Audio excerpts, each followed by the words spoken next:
Kuya gali ha. Paano di arita di subong sa ano na di gani? Costume of festivals.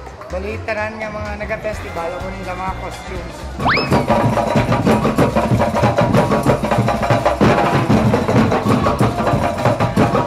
You know, ang festival hindi na siya makumpleto kung hindi natin makita ang festival dancers, ang ilang costumes, di ba?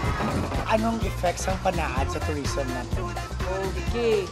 Nabatian yung subong ang music sang aton ice cream vendor. May trabaho na siya, may income pa siya.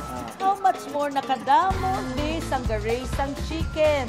Pagkatapos ginaihaw na, ginasell sa mga sell chicken ni Nasaldi. So may trabaho tanan. Hello, Mike Tess. Mike Tess, hello, hello. Ay, kanyon, gano'n kanyon.